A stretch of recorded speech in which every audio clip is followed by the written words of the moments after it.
Después de toda una vida de cálculos cuidadosos y promesas silenciosas, finalmente compré el océano, o al menos un pedazo de $5 millones de él. Mi esposa Carmen y yo habíamos soñado con esta casa, un lugar en los acantilados, al que llamamos Punta Serenidad. Pensé que finalmente encontraría paz aquí a solas con su recuerdo. Pero mi yerno vio mi serenidad no como un destino, sino como un centro turístico. Me llamó con una exigencia tan indignante, tan irrespetuosa, que solo podía responderse de una manera. No con ira, sino con un plan. Antes de contarles cómo convertí su fiesta de 3 semanas en toda una vida de consecuencias, cuéntenme en los comentarios desde dónde nos escuchan. Y por favor denle me gusta a este video y suscríbanse. Ayuda a que mis historias lleguen a más personas como ustedes. El sonido del Océano Pacífico era un ritmo suave contra las paredes de cristal de mi nuevo hogar. Por primera vez en un año desde que Carmen falleció, el silencio en mi vida no se sentía vacío. Se sentía lleno del aroma a sal y ciprés, lleno de la pálida luz de la mañana que pintaba los pisos de madera. Estaba de pie en la gran sala con una taza de café negro en la mano, observando un par de pelícanos volar en perfecta formación. Esto era todo la paz por la que había trabajado, la tranquilidad que me había ganado. Entonces sonó el teléfono atravesando la calma como una sirena. Miré la pantalla. Juan, mi yerno. Un hombre que nunca me había llamado ni una sola vez, solo para preguntarme cómo estaba. Una llamada de Juan nunca era una conversación. Era una transacción. Y yo siempre era el que pagaba. Contesté. Hola, Juan. Su voz llegó fuerte y sin fricción con la energía fabricada de los videos en línea que creaba para ganarse la vida. Alejandro. Grandes noticias. Nos enteramos de que finalmente cerraste el trato de la casa en la playa. Fantástico. Escucha, vamos camino hacia allá ahora mismo. Me quedé inmóvil. Los pelícanos desaparecieron de mi vista. Vamos, sí, yo, Sofía y algunos amigos, vamos a ir a inaugurar el lugar por ti. Seremos 18 en total. Estamos a punto de entrar a la autopista, así que llegaremos en unos 50 minutos. No dije nada. Mi mente, la mente de un contador forense, que pasó 40 años encontrando la verdad en los márgenes de las hojas de cálculo, comenzó a calcular. La logística. La pura imposibilidad. La falta de respeto. Así que, él continuó con su voz completamente despreocupada. Vamos a necesitar que prepares las camas. Sábanas, toallas, pantuflas, todo el paquete. Nos quedaremos unas 3 semanas, así que asegúrate de llenar la despensa y los refrigeradores. Compra cosas buenas, tú sabes lo que nos gusta. Así que date prisa, viejo. Se nos va la luz del día. Y luego colgó. No fue una pregunta, no fue una petición. Fue una serie de órdenes. Una invasión anunciada por mensajero. Bajé el teléfono de mi oído. El silencio que regresó de golpe era diferente ahora. Era frío. Era pesado. Miré hacia el océano, hacia el agua infinita y agitada. Una vieja ira, una emoción que pensé que había enterrado con mi esposa, comenzó a moverse en su tumba. Pero no subió a la superficie. Aún no. Tomé una respiración lenta y deliberada. Caminé hacia el fregadero de la cocina y lavé mi taza de café. Mi mano estaba perfectamente firme. Luego levanté el teléfono de nuevo. Miré su nombre. Pensé por un momento. Luego caminé de regreso a la gran sala y dije una palabra al espacio vacío, donde había estado su voz. Está bien. Colgué el teléfono. La palabra pareció flotar en el aire por un momento, una promesa silenciosa. No era una palabra de rendición. Era una palabra de aceptación. Un acuerdo a los términos de una guerra que él acababa de declarar. No corrí al ala de invitados a hacer camas. No conduje al supermercado a comprar comida para un ejército de influencers. Caminé por mi casa, mi santuario. Pasé mi mano por el mármol frío de la isla de la cocina. Caminé pasando las habitaciones de invitados, cada una limpia y bañada por la luz del sol intacta, descansando sobre edredones cuidadosamente doblados. Ya los veía en mi mente, llenos de extraños ruidosos toallas mojadas en el suelo, botellas vacías en las mesitas de noche. Me detuve frente a la chimenea de piedra. En la repisa solo había una fotografía. Éramos Carmen y yo, tomada hace 5 años en este mismo tramo de costa. Éramos más jóvenes, nuestros rostros marcados por la risa en lugar del dolor. Su mano no señalaba a la cámara, sino a un espacio justo más allá del encuadre. Ella señalaba este lugar exacto en el acantilado. Recordé sus palabras, su voz un susurro contra el viento. Ese es el lugar, Ale. Ahí es donde veremos llegar las tormentas, donde envejeceremos. No era solo una casa. Era el último capítulo de una historia que escribimos juntos, un capítulo que ahora se suponía que yo debía vivir por los dos. La arrogancia de mi yerno se sentía como una violación no solo contra mí, sino contra su memoria. No solo estaba invadiendo mi hogar, estaba pisoteando terreno sagrado. Y ese era un pecado que no podía perdonar. Una resolución silenciosa y fría se instaló en mis huesos, reemplazando la conmoción. Juan vio un hotel de lujo gratuito. Estaba a punto de descubrir que se había registrado en un juzgado, y yo era el juez. Me aparté de la fotografía con mi propósito claro. El tiempo para el duelo era un lujo que ya no podía permitirme. El tiempo para la acción había llegado. Entré a mi oficina, en casa, una habitación tan meticulosamente organizada como mi antigua vida. El escritorio estaba despejado, excepto por una computadora portátil de alto rendimiento y una sola pluma de peso. Este era mi nuevo espacio de trabajo, mi campo de batalla. Me senté en mi silla de cuero, la comodidad familiar, un pequeño ancla en la tormenta que se avecinaba. Me serví un vaso alto de agua helada y tomé un trago largo. Mis movimientos eran lentos, precisos. Este no era el momento para la emoción acalorada. Este era el momento para la lógica fría y dura, el tipo de lógica que había desentrañado casos de fraude multimillonarios a partir de un solo recibo mal colocado. Abrí mi computadora portátil. La pantalla cobró vida reflejando mi expresión tranquila. Hice mi primera llamada. El teléfono apenas sonó 2 veces antes de que una voz familiar respondiera. «José». «Habla Alejandro». La voz al otro lado se calentó de inmediato. «Alejandro, qué gusto escucharte. ¿Cómo va el retiro?» «Está a punto de ponerse ocupado. Voy a cobrar ese favor. Lo que sea para ti. Tú dilo. Tengo un sujeto para ti. Mi yerno Juan. Quiero saberlo todo, de dónde viene cada dólar que gasta, especialmente los dólares de los que no habla en sus redes sociales. Quiero ver sus declaraciones de impuestos, sus registros corporativos, sus carteras de criptomonedas.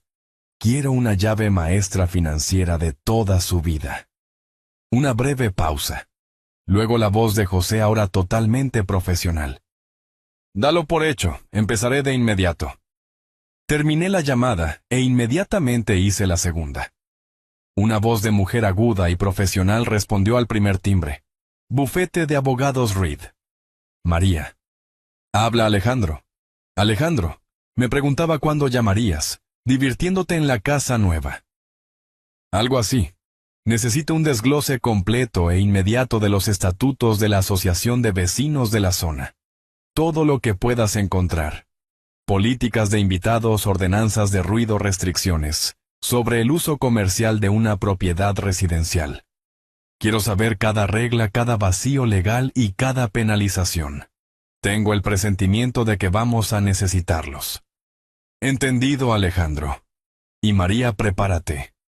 Podríamos estar estructurando una respuesta formal a un incumplimiento de contrato muy pronto». «Estaré lista». Colgué el teléfono y cerré la computadora portátil. Me levanté y caminé hacia la ventana de piso a techo, que daba al largo y sinuoso camino de entrada. Y justo a tiempo, como convocado por mi propia furia silenciosa, apareció el primer auto. Era un Lamborghini rentado, un ridículo destello verde neón contra el paisaje natural. Frenó con un chirrido y una música con bajos pesados comenzó a palpitar, contaminando el aire limpio del mar. La invasión había comenzado. Pero mientras los veía salir del auto riendo y grabándose a sí mismos, ya no sentía ira. Sentía algo más. El enfoque silencioso y emocionante de un depredador que acababa de ver a su presa caminar voluntariamente hacia la trampa perfecta. El caos no llegó como una marea lenta, sino como un tsunami. Después del Lamborghini, una camioneta negra y un Tesla blanco siguieron sus neumáticos crujiendo irrespetuosamente sobre la grava del camino de entrada que yo había colocado con tanto cuidado. Se estacionaron sin orden, bloqueando mi propio sedán modesto. Las puertas se abrieron de golpe y un río de gente se derramó. 16 de ellos. Eran un collage de moda moderna, y ruido todo colores brillantes, zapatillas costosas, y rostros iluminados por los teléfonos que sostenían para grabar su propia llegada. No eran personas que venían de visita. Eran un elenco y un equipo de producción llegando al set. En el centro de todo estaba Juan. Llevaba gafas de sol que costaban más que mi primer auto, y una camisa intencionalmente rota. Abrió los brazos un rey dirigiéndose a su corte. «Bienvenidos al paraíso, gente. La fiesta empieza ahora». No caminó hacia mi puerta principal. Se dirigió a ella con zancadas largas, su séquito fluyendo detrás de él. No llamó. Empujó la gran puerta de roble con la palma de su mano, dejándola girar hacia adentro y golpear contra el tope. El sonido resonó por toda la casa, la primera nota en una sinfonía de violación. Inundaron la entrada. Bolsas de diseñador y maletas fueron dejadas caer, sin pensarlo, sobre el piso pulido. Un joven con cabello rubio decolorado colocó inmediatamente un gran altavoz portátil sobre la mesa de consola de mármol, y con unos pocos toques en su teléfono, una línea de bajo pesada comenzó a sacudir las paredes mismas de la casa. El aire limpio y tranquilo ahora estaba espeso con un ritmo sintético. Se dispersaron como invasores, sus voces fuertes rebotando en los techos altos. «¡Guau, este lugar es increíble! ¿Viste la piscina? Me pido la habitación con vista al mar». Yo estaba de pie junto a la chimenea, un fantasma en mi propio hogar. Observé cómo una de ellas, una joven con una blusa corta, abría mi refrigerador de última generación y comenzaba a sacar los jugos orgánicos y el agua embotellada que yo había comprado para mí. «¿Quién tiene sed?», gritó sobre la música. Nadie preguntó. Nadie buscó al dueño de la casa. En su mundo, si una cosa estaba frente a ellos, era suya para tomarla. Vi a un joven dejarse caer en el sofá hecho a medida, sus zapatillas sucias descansando sobre la tela limpia de color crema. Estaba desplazándose por su teléfono, ajeno a todo. Sofía fue la última en entrar. Cerró la puerta silenciosamente detrás de ella. Un gesto que ya llegaba demasiado tarde. Me vio allí de pie, una estatua de quietud en la tormenta arremolinada de su vida. Su rostro era una mezcla de emoción fingida y profunda vergüenza genuina. Se retorcía las manos mientras caminaba hacia mí, forzando una sonrisa que no llegaba a sus ojos. «Papá», comenzó su voz casi perdida en el ruido. «Sé que es mucho. Solo están un poco emocionados. Fue un viaje largo». Miré a mi hija, la hija a la que había enseñado a andar en bicicleta, la hija cuyas lágrimas había secado después de su primer desamor. Vi a la mujer en la que se había convertido, una apologista del caos que su esposo creaba. No podía sostenerme la mirada. Miraba al suelo, a la pared, a cualquier lugar menos a la decepción en mis ojos. No dije lo que estaba pensando. No le pregunté si estaba orgullosa de esto. No le pregunté si esta era la vida con la que había soñado. Simplemente asentí lenta y deliberadamente. «Por supuesto», dije con mi voz uniforme y tranquila. «Siéntanse como en casa». Las palabras se sentían como una mentira en mi propia boca, pero eran parte del plan. Dejar que se pusieran cómodos. Dejar que revelaran toda la extensión de su naturaleza. Yo ya no era el dueño de la casa. Era un científico y esto era un experimento. Estaba observando una especie en su hábitat destructivo natural. Mi silencio era mi portapapeles. Mi quietud era mi bata de laboratorio. Cada bolsa tirada, cada grito fuerte, cada acción arrogante, era una pieza de datos que estaba recolectando cuidadosamente. Los vi explorar. Uno de los amigos de Juan, un chico desgarbado con una cámara permanentemente pegada a su mano, comenzó una transmisión en vivo. «Chicos, tienen que ver este lugar». El suegro de mi amigo Juan está forrado. Caminó por la casa narrando todo lo que veía, convirtiendo mi espacio privado en contenido público. Filmó el arte en las paredes, los libros en mis estantes, la vista desde la ventana de mi dormitorio. No había concepto de privacidad, solo de oportunidad. Mientras tanto, Juan había encontrado el bar. Estaba mezclando bebidas, vertiendo cantidades generosas de mi mejor whisky en vasos para sus amigos. El whisky que Carmen me había regalado en nuestro último aniversario, el que yo había estado guardando. Lo vi salpicarlo sobre hielo con una mano descuidada, y sentí un nudo frío apretarse en mi estómago. Pero mi rostro permaneció como una máscara de educada indiferencia. Caminé hacia la creciente pila de equipaje en el vestíbulo y comencé a recoger las bolsas. «Oh, no te preocupes por eso, viejo», dijo uno de los jóvenes con un gesto despectivo. «Las subiremos más tarde». «Estoy seguro de que lo harán», respondí con mi voz tranquila. «Solo no quiero que nadie se tropiece». Llevé las pesadas bolsas una por una a las habitaciones de invitados. Ya habían reclamado sus espacios, tirando chaquetas sobre las camas, dejando toallas mojadas de la piscina sobre las finas sillas de madera. El aroma de su perfume y colonia ya estaba dominando el aire limpio y salado de la casa. En menos de una hora habían logrado borrar cualquier rastro de la paz que yo había sentido esa mañana. Habían sobrescrito el recuerdo de Carmen con su presencia ruidosa y vacía. Mientras dejaba la última maleta en una habitación que ya era un desastre, miré por la ventana. El sol comenzaba a ponerse, proyectando largas sombras sobre el césped.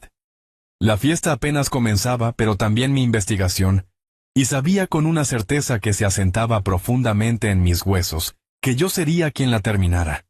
Mientras la fiesta abajo se convertía en una competencia frenética por atención, me retiré al santuario tranquilo de mi oficina.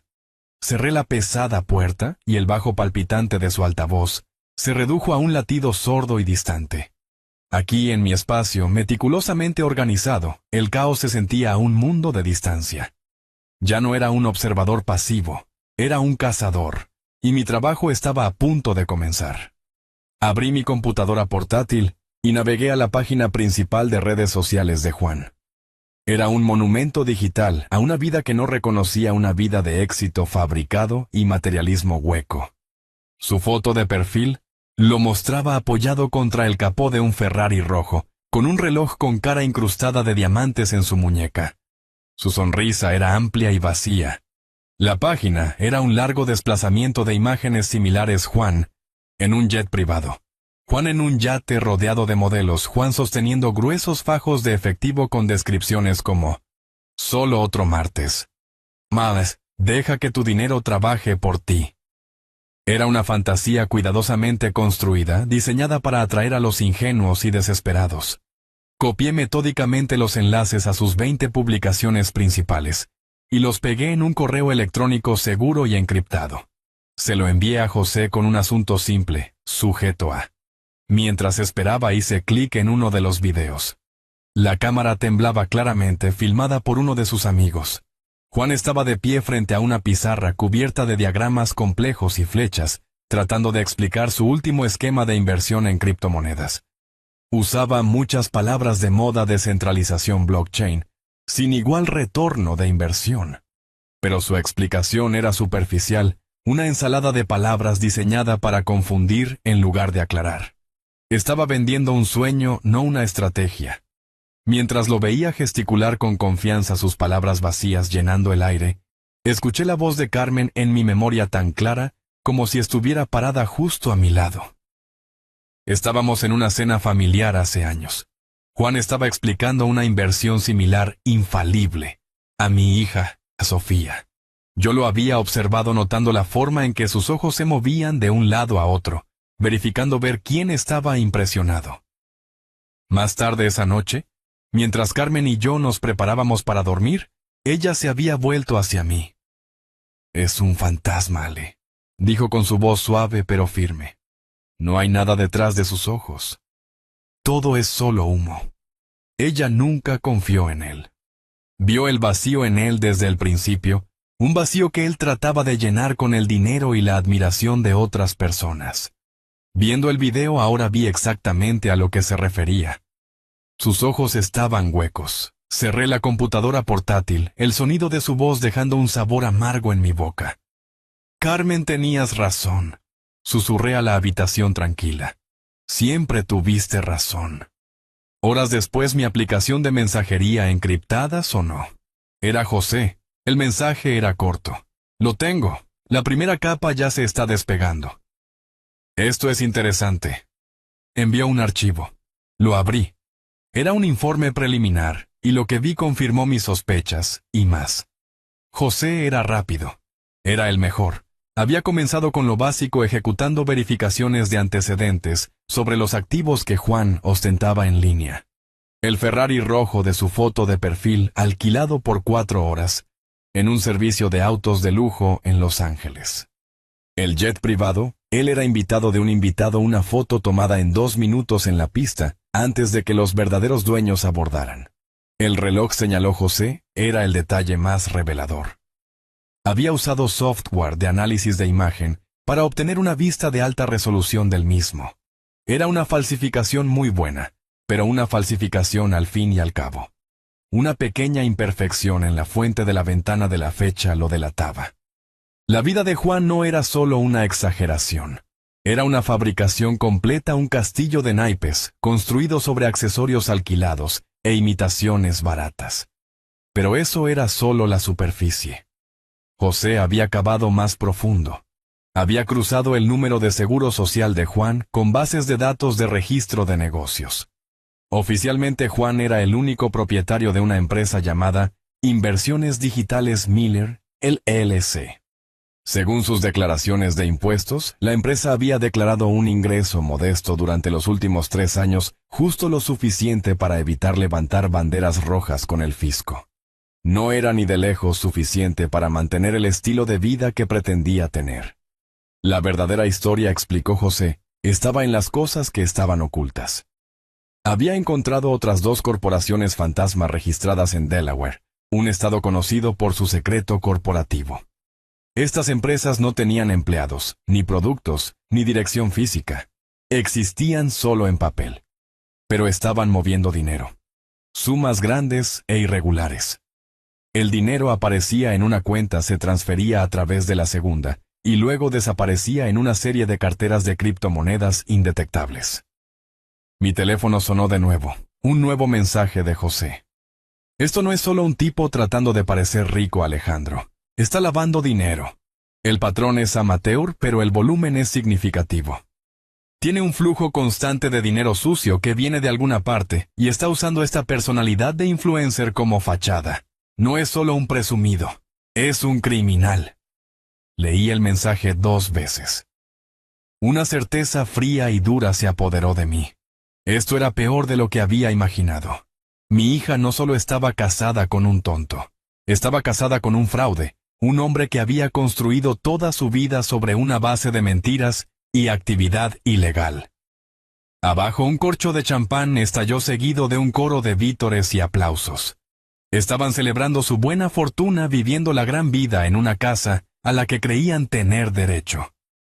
No tenían ni idea de que a cientos de kilómetros de distancia, en una oficina tranquila, un contador jubilado y un investigador privado estaban desmantelando sistemáticamente todo su mundo, una migaja digital a la vez.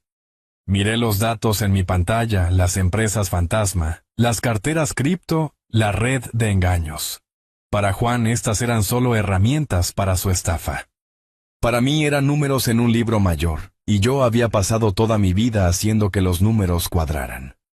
El día del juicio final de Juan se acercaba y iba a ser auditado. Mientras José continuaba su inmersión digital profunda en el abismo de las finanzas de Juan, yo sabía que necesitaba un plan más inmediato. La investigación financiera era el juego largo, el golpe final aplastante. Pero yo estaba viviendo un asedio de 3 semanas. Necesitaba controlar el campo de batalla que era mi propio hogar. Giré en mi silla, el golpe sordo de la música de abajo, un recordatorio constante e irritante del enemigo dentro de mis puertas. Redacté un nuevo correo electrónico para mi abogada María. El asunto era simple. Estatutos de la Asociación de Vecinos, solicitud urgente. Mis dedos se movían rápidamente por el teclado, el mensaje tan preciso como un documento legal. María, escribí.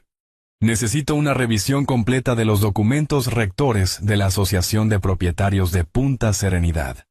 Por favor, enfócate específicamente en todas las cláusulas, subcláusulas y apéndices pertenecientes a 3 áreas. Primero, políticas de invitados, incluyendo duración de la estancia y ocupación máxima.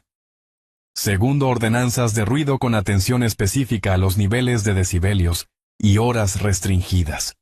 Tercero, y lo más importante, cualquier y toda regulación con respecto al uso de una propiedad residencial para fines comerciales, incluyendo fotografía, videografía y promoción en línea.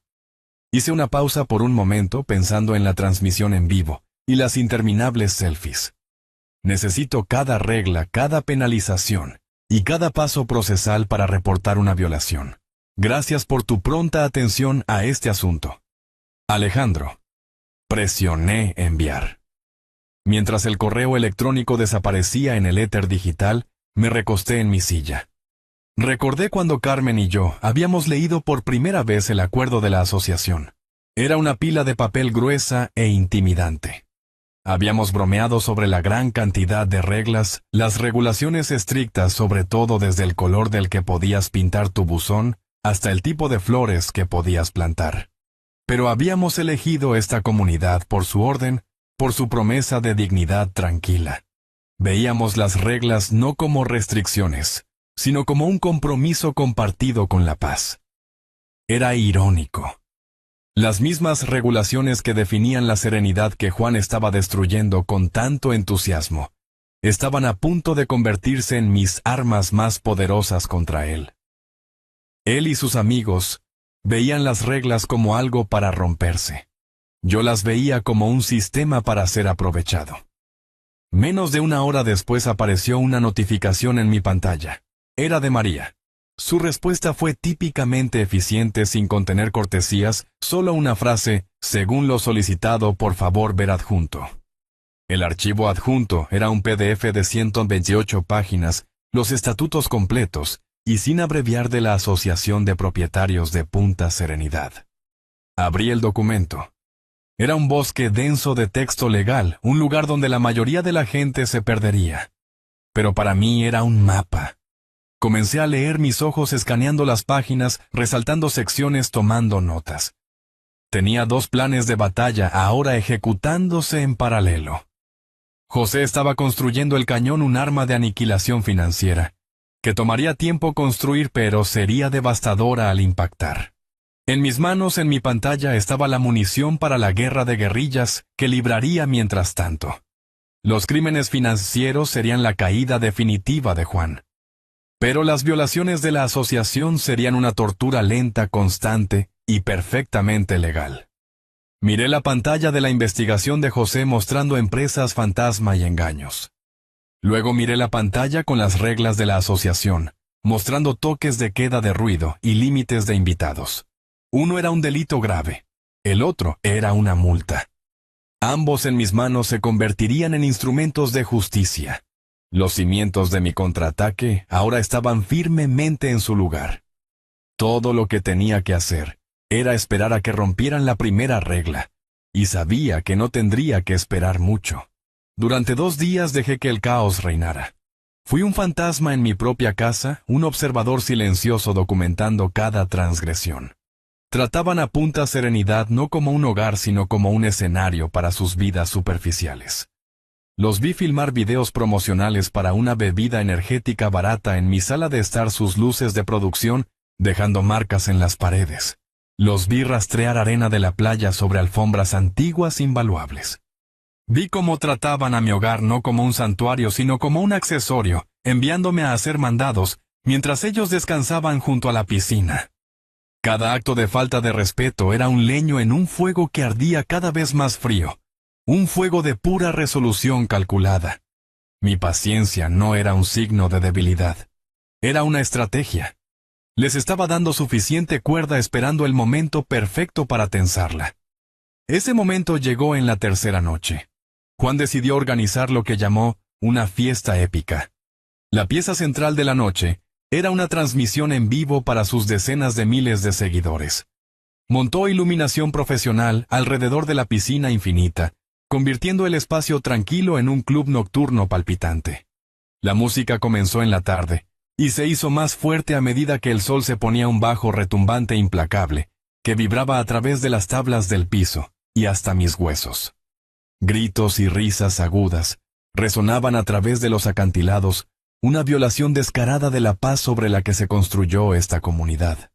Me quedé en mi oficina con la puerta cerrada, el documento de 128 páginas de la asociación abierto en la pantalla de mi computadora. Ya había memorizado las secciones relevantes. Observé el reloj en mi computadora.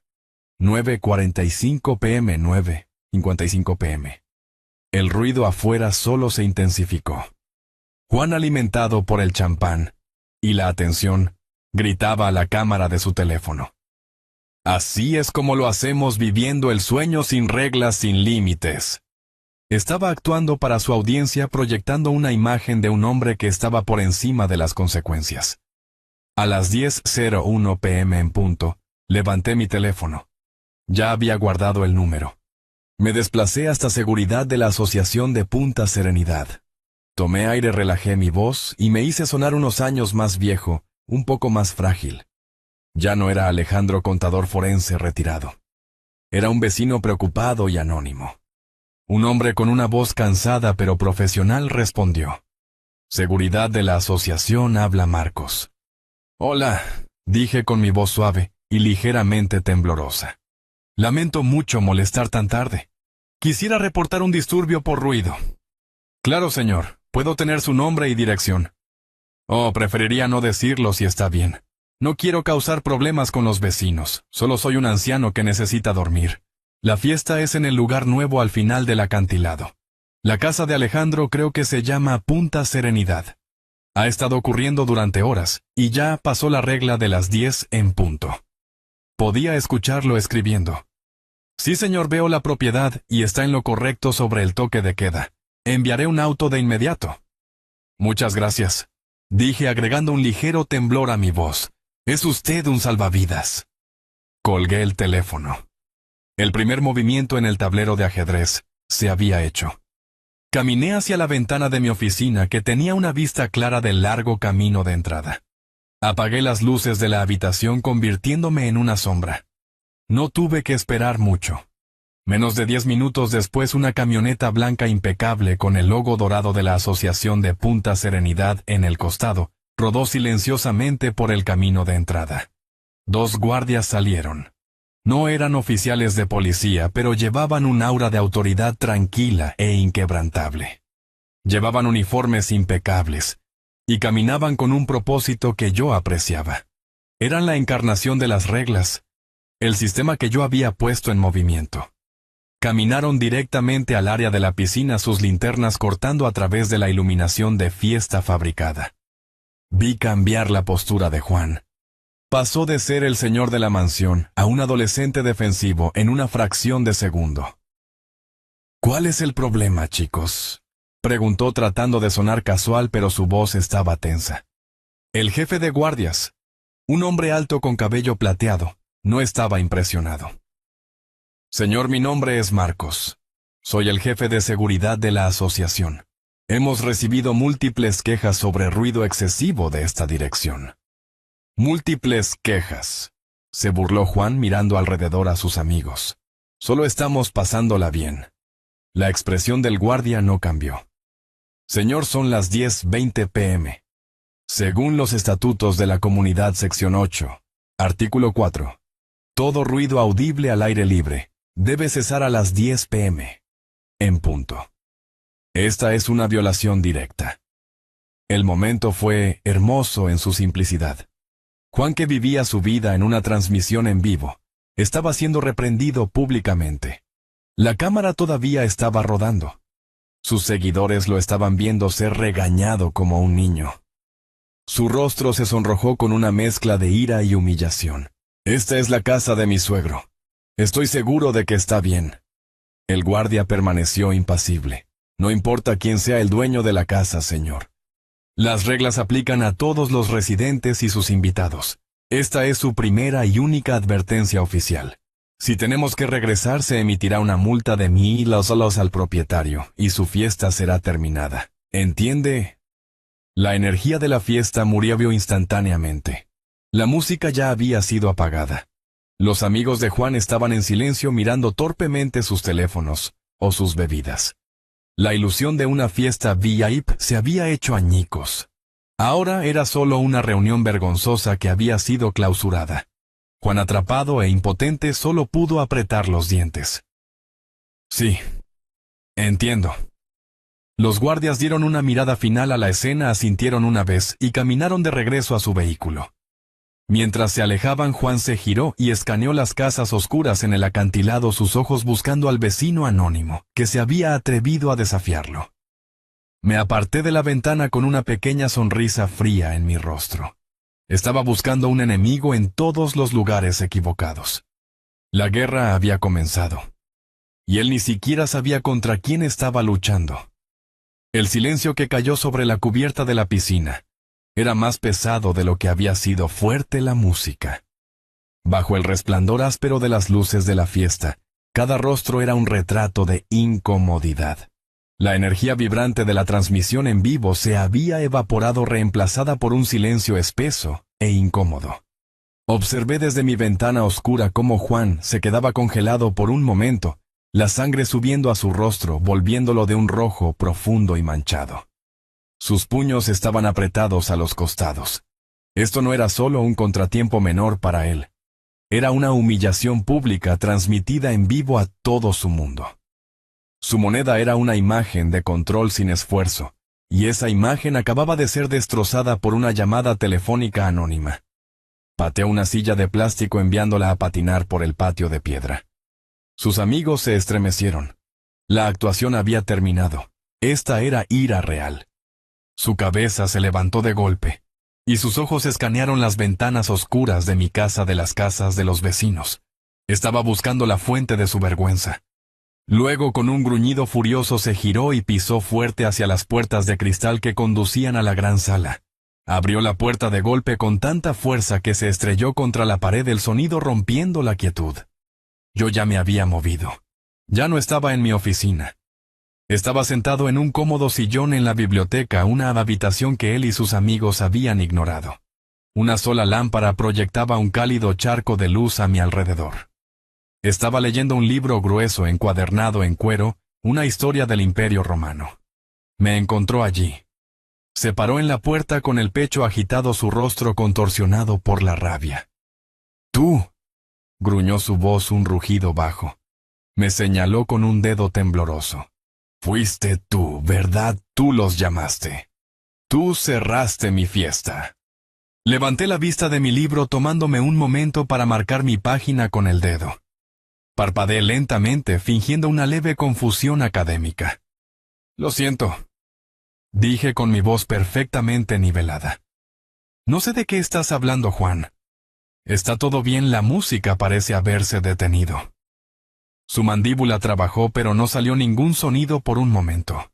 Estaba sin habla ante mi tranquila negación. «No te hagas el tonto conmigo, viejo». Alguien llamó a la seguridad. Mi transmisión fue cortada. Humillado. Frente a 10,000 personas. Tuviste que ser tú. Dejé que un pequeño ceño pensativo tocara mis labios.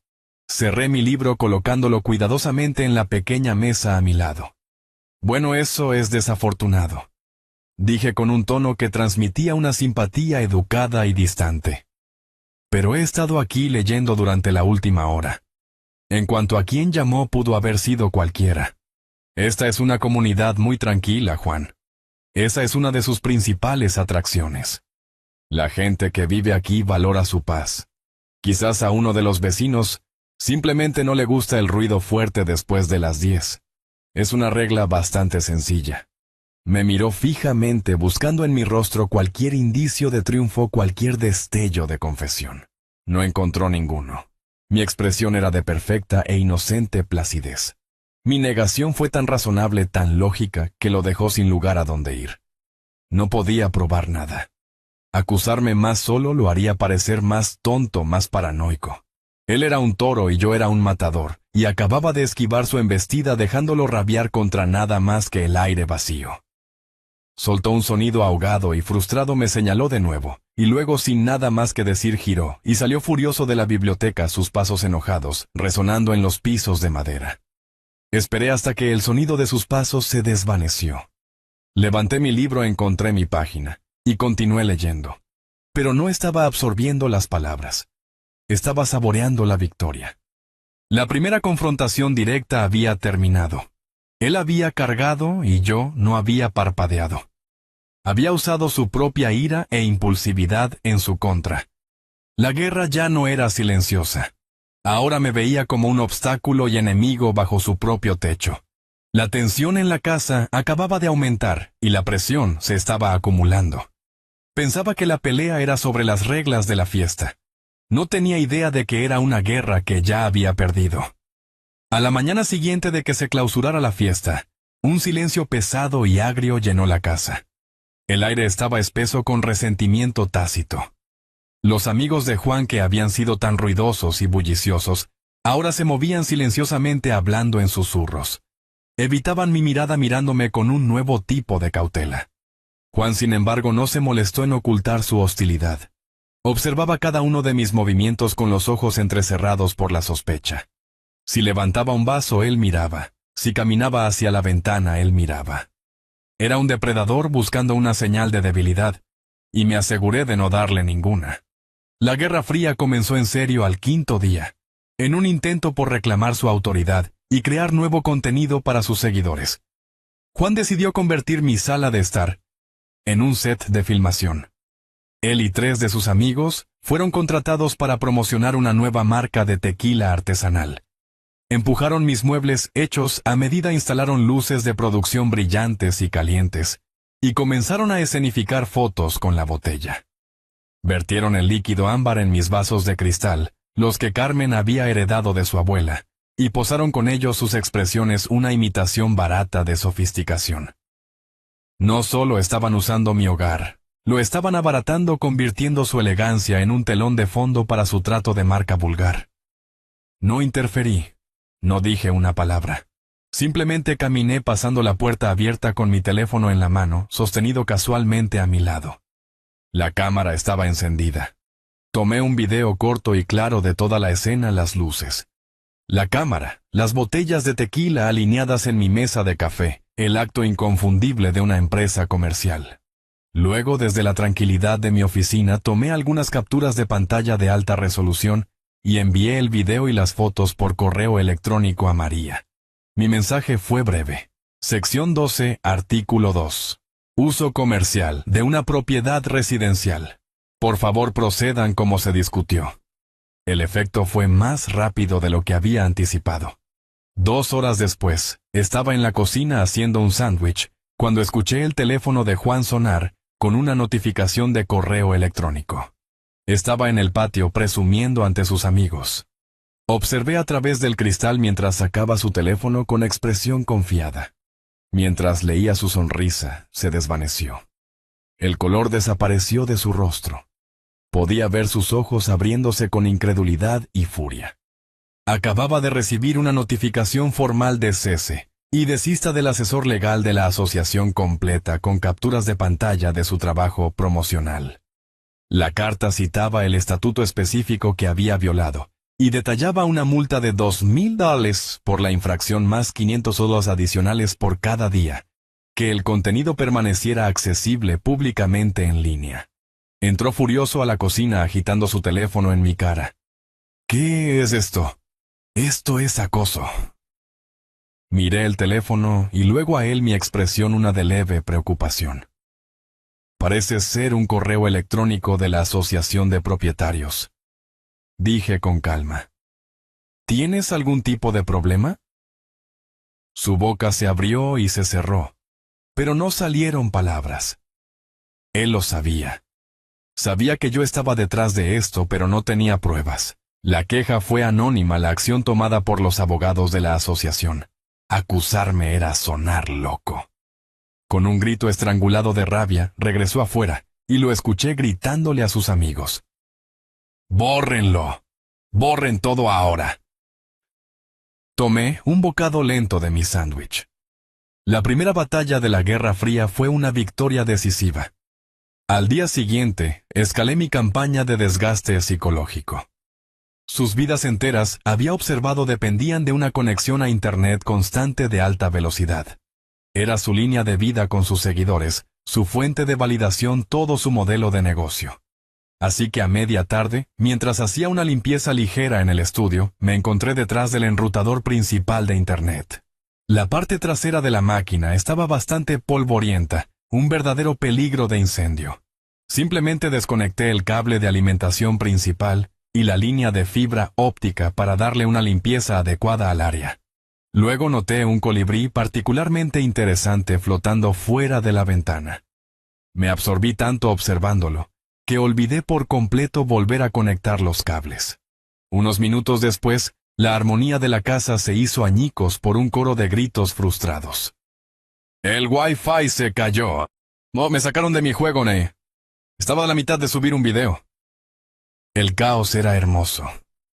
Juan, jugando el papel de soporte técnico, pasó 20 minutos tratando de averiguar el problema. Finalmente rastreó el problema hasta el estudio. Vio los cables desconectados tirados en el suelo detrás del escritorio. Los volvió a conectar y se giró para mirarme, sus ojos ardiendo con acusación. Yo estaba sentado en mi sillón leyendo. Levanté la vista a mi rostro, una máscara de sorpresa inocente. «Oh, cielos», dije con mi voz llena de disculpa. Estaba eso desconectado.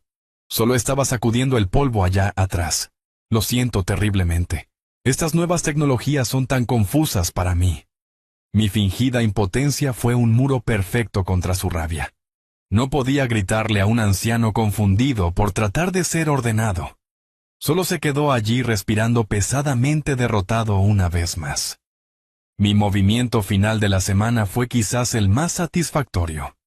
La tarde siguiente era brillante y calurosa.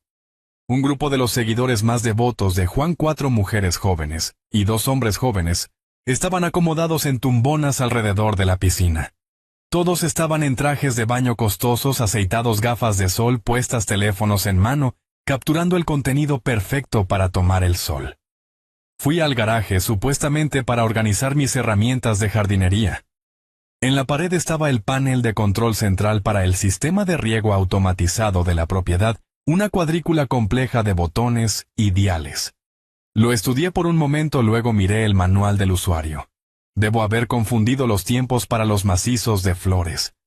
Con un clic suave presioné el botón etiquetado. Prueba manual del sistema, todas las zonas. El resultado fue instantáneo y glorioso.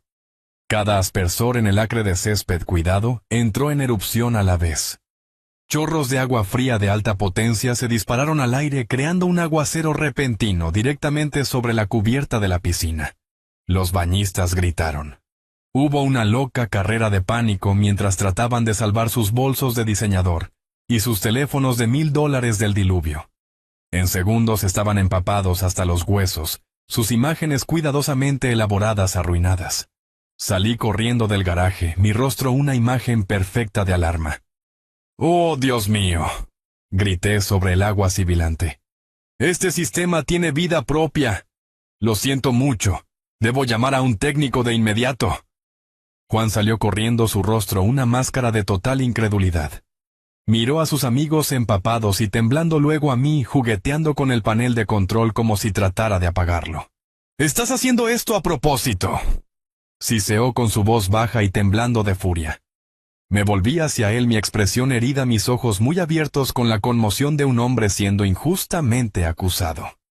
«Juan», dije, mi voz temblando ligeramente, «esa es una cosa terrible e hiriente de decir. Estoy haciendo mi mejor esfuerzo para ser un buen anfitrión. Esta es una casa nueva. Soy un hombre viejo, y todavía estoy aprendiendo sus peculiaridades». Me miró fijamente, atrapado. Él sabía que yo estaba mintiendo. Yo sabía que él lo sabía, pero no podía probar nada.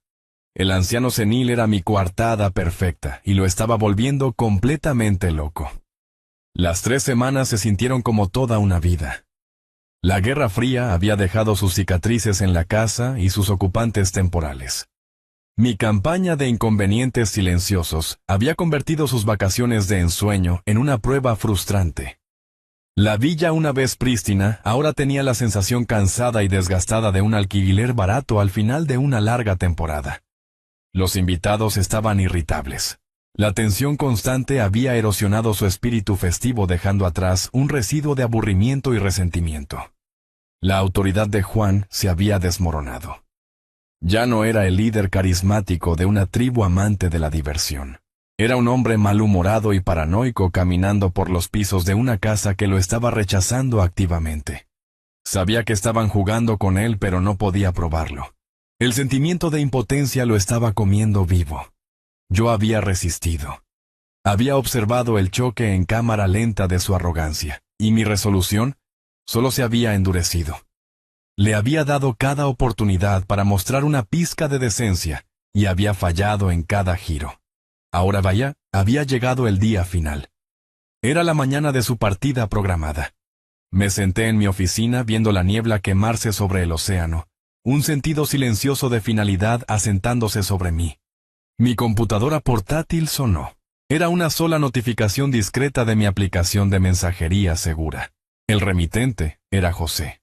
El mensaje contenía solo un archivo protegido por contraseña y 3 palabras: los libros cuadran. El archivo se llamaba librofinalmiller.df. Escribí la compleja contraseña que José y yo habíamos acordado. El documento se abrió. No era solo un informe. Era una obra maestra de investigación forense. Era la historia de un crimen contada en el lenguaje limpio e innegable de los números. Comencé a leer, y las últimas piezas del rompecabezas encajaron en su lugar. José había rastreado la fuente de las criptomonedas indetectables. El dinero fluía de una red de casinos en línea ilegales en el extranjero. Estos sitios eran notorios por aprovecharse de personas vulnerables, y Juan se estaba llevando una tajada de sus ganancias. El informe incluía capturas de pantalla de las transacciones de blockchain, un rastro digital de dinero sucio fluyendo hacia una billetera que José había vinculado definitivamente a Juan. La siguiente sección detallaba el lavado de dinero. Las criptomonedas se convertían en efectivo y se depositaban en su compañía oficial Inversiones Digitales Miller. Desde allí se transfería a una de sus empresas fantasma de Delaware, Estrategias de Crecimiento Apex, acompañada de facturas fraudulentas. José había logrado obtener copias. Eran por servicios vagos como consultoría de sinergia de marca y desarrollo de alcance de estilo de vida. Era basura corporativa, un disfraz delgado como el papel para lavar el dinero que había robado del inframundo digital. Me desplacé por páginas de estados de cuenta bancarios, transferencias electrónicas y facturas fabricadas. Era descuidado. Era arrogante. Pensaba que era intocable. Luego vino la evasión de impuestos. Ni siquiera necesité el resumen de José. Como contador pude ver el enorme agujero en sus finanzas de inmediato. Por un lado estaba su ingreso declarado, los números modestos que reportó al fisco. Por el otro estaba el torrente de efectivo lavado, un río de más de $2 millones al año, que simplemente había fingido que no existía. Hice un cálculo rápido en mi cabeza. Con multas e intereses, estaba en deuda con el gobierno federal por una suma que destrozaría todo su mundo fabricado. Pero fue el documento final en el archivo lo que me heló la sangre. Era una copia de la solicitud de Juan para un préstamo del programa de protección de cheques, un préstamo PPP. Estaba fechado desde el punto álgido de la pandemia. Estos eran los fondos del gobierno destinados a ayudar a las pequeñas empresas reales a mantener a sus empleados pagados durante los días más oscuros del confinamiento. En la solicitud, Juan había afirmado que su empresa, Inversiones Digitales Miller, tenía 12 empleados de tiempo completo cuyos trabajos estaban en riesgo. Había listado sus nombres y números de seguro social. José había verificado los números. Todas eran identidades falsas, ya sea robadas o completamente fabricadas. Juan había recibido un cheque del gobierno de los Estados Unidos por casi $200,000. Había robado dinero destinado a familias en apuros, dinero destinado a mantener las luces encendidas para dueños de negocios honestos. Me recosté la imagen en la pantalla borrosa. Pensé en Carmen. Pensé en ella llegando a casa del hospital durante esos años, su rostro arrugado por el agotamiento de su trabajo como enfermera. Ella me contaba historias de familias perdiendo sus negocios del miedo y la incertidumbre que se apoderaban de nuestra comunidad. Ella había luchado en la primera línea de esa crisis. Y este muchacho, este hombre vacío y hueco con el que mi hija se había casado, lo había visto como una oportunidad. Había explotado una tragedia nacional para su propia ganancia egoísta. Esto ya no se trataba solo de falta de respeto. No se trataba solo de mi casa o mi hija. Se trataba de la podredumbre fundamental de su carácter. Esto se trataba de justicia. Cerré el archivo. La evidencia era absoluta. El caso estaba cerrado. Tenía todo lo que necesitaba. José había construido el cañón. Los estatutos de la asociación habían sido el bombardeo preliminar. Ahora era el momento para el asalto final devastador. Me levanté de mi escritorio. El tiempo de observación había terminado. El tiempo de silencio había terminado. Salí de mi oficina, mis pasos firmes en el piso de madera. Caminé hacia la gran sala donde Juan estaba contando ruidosamente a sus amigos sobre la próxima fiesta que iba a organizar. Era hora de convocar a una reunión familiar final. Era hora del jaque mate. En la última noche le pedí a Juan y a Sofía que se unieran a mí en la gran sala. La casa había quedado en silencio. El último de los amigos de Juan, sintiendo que las vacaciones habían terminado, verdaderamente había empacado sus maletas y partido esa tarde dejando un rastro de artículos desechados y una sensación persistente de alivio a su paso. Un fuego crepitaba en el hogar proyectando largas sombras danzantes en las paredes. Era la primera vez en 3 semanas que la casa se sentía remotamente pacífica. Juan se sentó frente a mí en el gran sofá, mi hija a su lado. Tenía una sonrisa arrogante y satisfecha en su rostro. Se recostó pasando el brazo por el respaldo del sofá, la imagen de un hombre que creía haber ganado una larga y agotadora guerra de desgaste. Pensaba que me había sobrevivido. Pensaba que mi silencio y pequeños actos de sabotaje eran los movimientos desesperados de un anciano débil. Pensaba que esta reunión era mi rendición final, un intento patético de negociar los términos de su victoria. Probablemente esperaba que le ofreciera dinero, tal vez, incluso las llaves de la casa, solo para deshacerme de él. Estaba a punto de aprender que mi silencio no había sido un signo de debilidad. Había sido el sonido de un arma siendo cargada. Sofía parecía nerviosa, sus manos retorciéndose en su regazo. Ella solo quería que todo terminara. Esperé a que el silencio se asentara por completo, a que el crepitar del fuego fuera el único sonido. Luego entonces me agaché al lado de mi sillón. Levanté una carpeta negra gruesa de 3 anillos y la coloqué en la mesa de café entre nosotros. El sonido que hizo fue suave, pero aterrizó con el peso de una lápida. La sonrisa de Juan vaciló por una fracción de segundo. ¿Qué es eso, tu álbum de recortes? Lo miré, mi expresión ilegible. En cierto modo, dije con mi voz tranquila y uniforme. Es una historia, la historia de tu éxito. Pensé que era hora de que la repasáramos juntos como familia. Abrí la carpeta. La primera página era una impresión del resumen de impuestos de su empresa oficial. Juan, comencé, mi tono no era enojado ni acusatorio. Era el tono que solía usar en las salas de juntas al presentar una auditoría. Era el tono de los hechos. Cuando trabajaba como contador forense aprendí una verdad muy simple. Los números nunca mienten. La gente miente. La gente crea fantasías elaboradas. Pero los números, si los miras lo suficiente, siempre contarán la historia real. Y tus números cuentan una fascinante. Pasé la página. Esta primera sección es un resumen de tu ingreso declarado durante los últimos 3 años. Bastante modesto, ciertamente no lo suficiente para pagar el tipo de estilo de vida que proyectas en línea. Pero ahí es donde entra esto. Pasé a la siguiente sección, que estaba llena de estados de cuenta bancarios de su empresa fantasma, estrategias de crecimiento Apex. Estas páginas detallan los depósitos en esa compañía. No tan modestos, no tanto. De hecho, vemos más de 2 millones de dólares al año fluyendo a través de esta cuenta. Las facturas aquí afirman que es por consultoría de sinergia de marca, un servicio muy vago pero que suena impresionante. El rostro de Juan se había puesto rígido.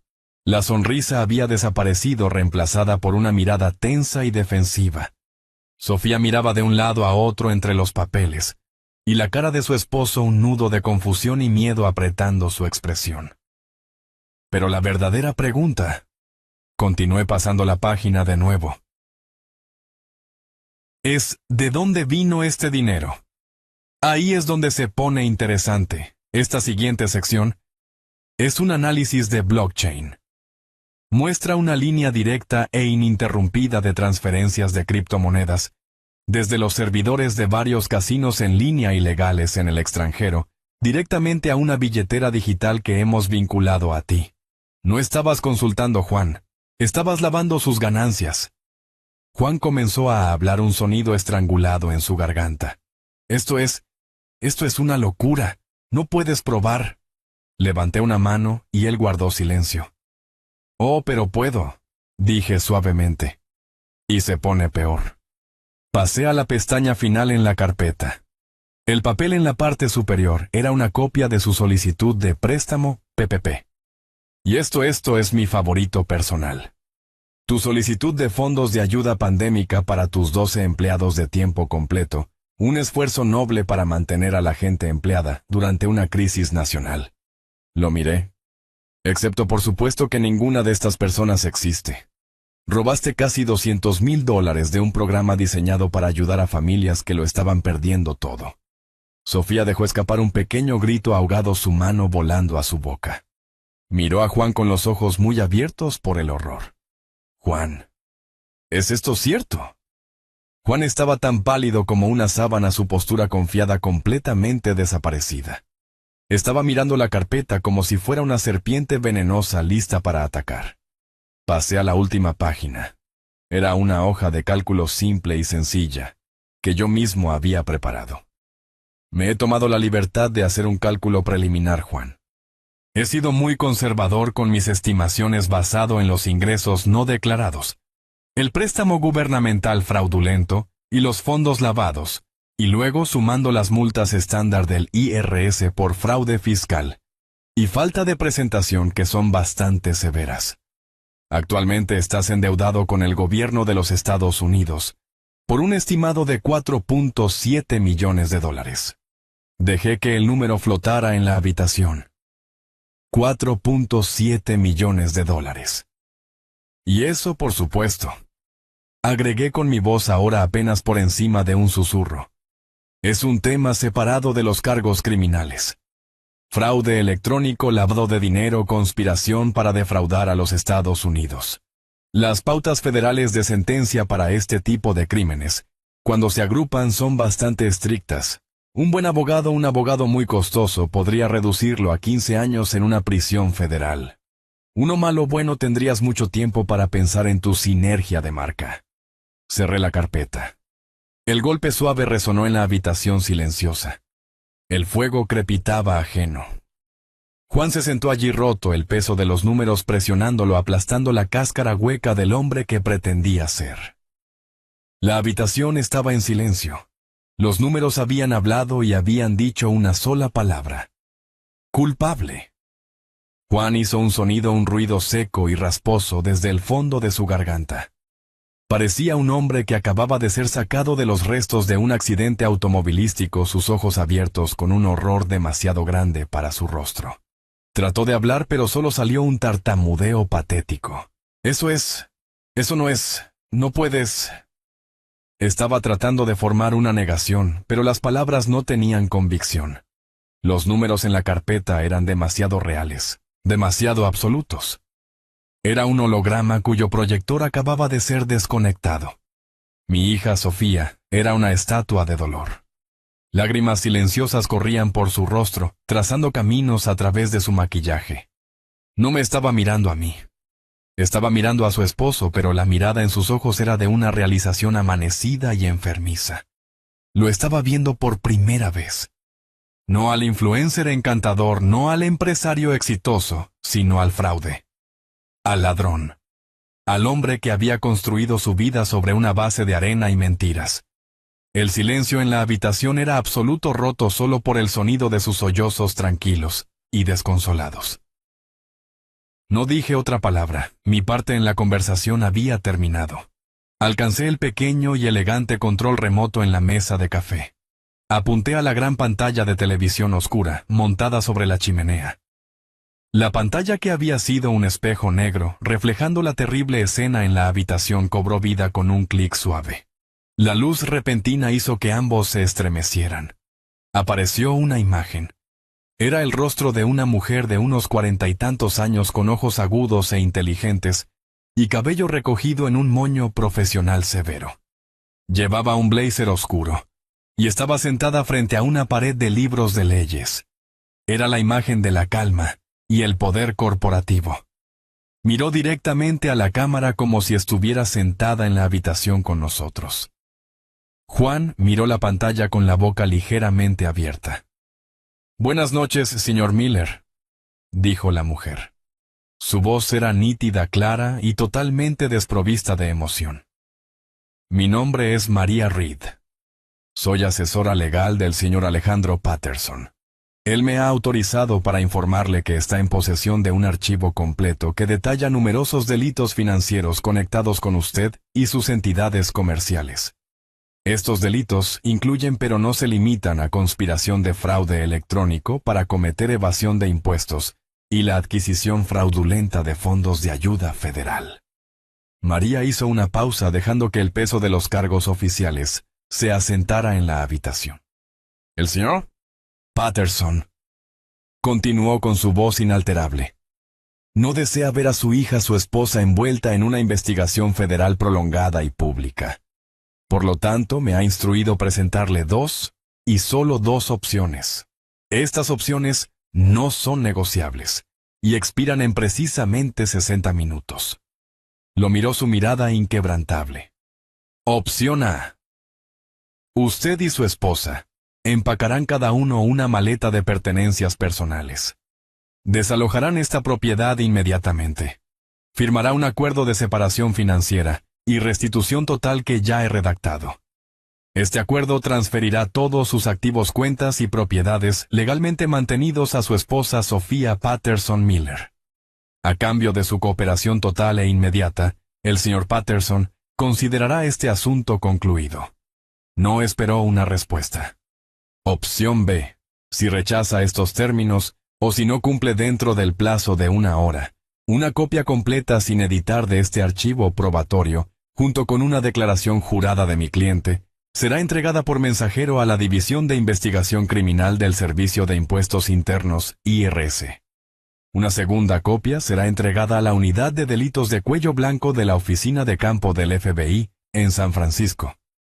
Esa entrega está programada para las 9 en punto de mañana por la mañana». Se inclinó ligeramente hacia adelante, sus ojos como trozos de hielo. «La elección, señor Miller, es suya: ruina financiera o aniquilación total. Tiene 59 minutos restantes para decidir». Y con eso la pantalla se puso negra. El control remoto en mi mano se sentía fresco y sólido. No había levantado la voz. No había hecho una sola amenaza. Simplemente había permitido que el sistema en el que creo, el sistema de leyes y consecuencias, hablara por sí mismo. Juan se sentó allí temblando, un animal acorralado, enfrentado a dos trampas, cada una conduciendo a un tipo diferente de olvido. Su vida, tal como la conocía, había terminado. La única pregunta que quedaba era cómo terminaría. Los 60 minutos que María Reed había concedido se sintieron como una eternidad, y nada de tiempo a la vez. Juan estaba desplomado en el sofá, un hombre completamente roto. El influencer arrogante y fanfarrón se había ido, reemplazado por un extraño de ojos huecos que parecía estar encogiéndose dentro de sí mismo. Miraba la pantalla negra de la televisión, como esperando que su abogada reapareciera y le dijera que todo era un terrible error. Pero no hubo indulto. Solo había el silencio pesado y sofocante de la verdad. Sofía había dejado de llorar, Sus lágrimas habían sido reemplazadas por una claridad fría y dura. Miró al hombre a su lado, a este extraño con el que se había casado, y su expresión no era de lástima sino de profunda y total desilusión. Desde arriba comencé a escuchar sonidos débiles y furtivos. El clic suave del pestillo de una maleta. El susurro de zapatos con suela de goma en la gran escalera. El sonido casi inaudible de la puerta principal abriéndose y cerrándose. Los amigos de Juan, su séquito leal, habían escuchado todo. Su lealtad resultó era al estilo de vida, no al hombre. Enfrentados a la cruda realidad de la ruina financiera y la prisión federal, se desvanecieron en la noche como humo, abandonando a su rey sin una sola palabra de despedida.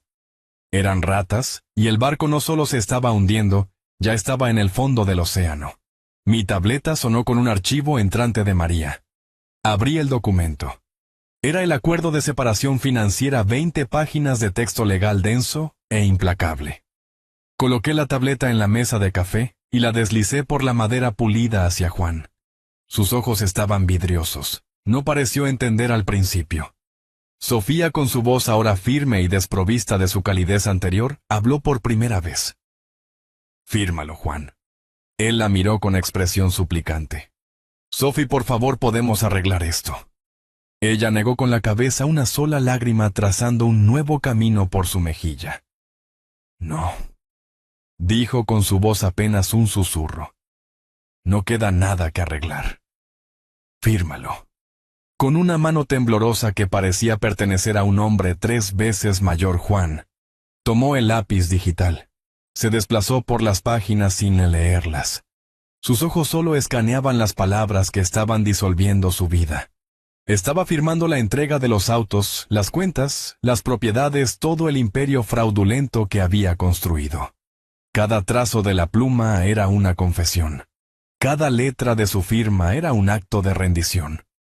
Cuando terminó, dejó caer el lápiz como si le hubiera quemado la mano. Estaba hecho. Los términos eran inmediatos. 1 hora. Una maleta cada uno.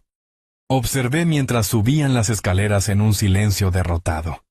La montaña de equipaje de diseñador con la que habían llegado permaneció intacta en las habitaciones de invitados. Cada uno emergió unos minutos después, con una sola bolsa pequeña. Su invasión de 3 semanas había terminado y todo lo que tenían para mostrar era una sola bolsa de ropa y toda una vida de consecuencias. Mientras caminaban hacia la puerta principal, Sofía se detuvo y se giró para mirarme. Sus ojos estaban llenos de una tristeza tan profunda que podía sentirla al otro lado de la habitación. «Lo siento, papá», susurró. Y supe que no solo se estaba disculpando por las últimas 3 semanas. Se estaba disculpando por años de ceguera voluntaria. Simplemente asentí. No había nada más que decir. Juan nunca me miró. Salió por la puerta como un fantasma, su rostro una máscara en blanco de ruina. Los vi subir al sedán modesto de Sofía, el que ella había tenido antes de conocerlo. El Lamborghini verde neón se había ido pronto para ser embargado. Condujeron por el largo camino de entrada y desaparecieron en la noche. Y entonces hubo silencio. Un silencio completo y hermoso. No era el silencio vacío de la soledad. Era el silencio limpio y restaurador de la paz. El orden había sido restaurado. Caminé por mi casa. Era un desastre. Vasos desechados, platos de comida a medio comer, una sensación general de caos. Pero ya no era una violación. Era solo la secuela de una tormenta que había pasado. Fui a la chimenea y miré la foto de Carmen. Hice esto por ti, mi amor, pensé. Protegí nuestro sueño. No sentí triunfo. No sentí regocijo. Sentí un profundo sentido de deber solemne cumplido. Salí a la gran terraza con vista al océano. La primera luz pálida del amanecer comenzaba a pintar el cielo oriental, ahuyentando las últimas sombras. Un nuevo día estaba comenzando. Mi teléfono sonó, el sonido ya no una intrusión, sino un simple hecho de la vida. Miré la pantalla. Era Sofía. Contesté. «Papá». Su voz era pequeña, frágil como un pájaro con un ala rota. pero estaba allí. Era real. Estoy aquí, cariño, dije. Hubo una larga pausa llena del sonido de su respiración temblorosa. Lo siento mucho, dijo de nuevo las palabras llenas de un dolor que ahora era honesto. Solo lamento mucho todo. Miré el sol naciente, la promesa de un nuevo día. Sabía que el camino por delante para ella sería difícil, pero sería un camino construido sobre la verdad. ¿Está bien?, dije con mi voz suave. Ya pasó. Ven a casa. Mientras las últimas luces traseras de su auto desaparecían por el largo camino de entrada, una profunda quietud se asentó sobre la villa. La casa respiró hondo y por primera vez en 3 semanas se sintió mía de nuevo. Caminé por las habitaciones, los escombros de su ocupación un testamento a la tormenta que acababa de pasar. No sentí triunfo. No sentí la emoción de la victoria. Sentí solo una vasta quietud y un profundo sentido de paz. El tipo de paz que viene después de que baja la fiebre. Caminé hacia la gran terraza mientras el sol comenzaba su lento descenso en el Pacífico. El cielo estaba pintado en trazos de naranja y púrpura profundo. Esta era la vista con la que Carmen y yo habíamos soñado. Esta era la serenidad que habíamos trabajado toda nuestra vida para construir. La había protegido, había honrado su memoria, y al hacerlo había reclamado mi propia dignidad. La casa ya no era solo una propiedad, era un santuario, una vez más. Mi teléfono sonó. El sonido era suave en el aire de la tarde, ya no una intrusión. Miré la pantalla, era Sofía. Contesté sosteniendo el teléfono en mi oreja, mientras veía el último trozo de sol desaparecer bajo el horizonte. Papá. Su voz era pequeña, rota por las lágrimas, pero debajo del dolor había un nuevo tipo de claridad. Hubo una pausa, y pude escucharla tomar un respiro tembloroso. Lo siento. Cerré los ojos escuchando el ritmo suave de las olas abajo. La disculpa era por todo, por las últimas 3 semanas y por los años anteriores. Por su silencio, por sus elecciones, por el hombre al que había permitido deshonrarla a ella y a su familia. Dejé que el silencio se extendiera por un momento, un espacio para que sus palabras fueran verdaderamente escuchadas. Está bien, cariño, dije con mi voz suave pero firme. Ya pasó. Ven a casa. Esta historia sirve como un recordatorio poderoso de que la verdadera fuerza no grita, calcula. Enseña que la dignidad una vez ganada es una fortaleza, y la falta de respeto es una deuda que siempre se cobrará. La búsqueda tranquila y metódica de justicia de Alejandro muestra que la respuesta más devastadora a la arrogancia no es la ira, sino la presentación tranquila de la verdad innegable. Es una lección de paciencia que demuestra que toda una vida de integridad e inteligencia son armas mucho más poderosas que una temporada de derechos vacíos y ruidosos. Al final lo que protegemos no es solo propiedad, sino nuestra propia paz. Compartan sus pensamientos sobre la lección metódica de Alejandro en los comentarios abajo y suscríbanse para más historias, donde la justicia no solo se exige, sino que se planea meticulosamente.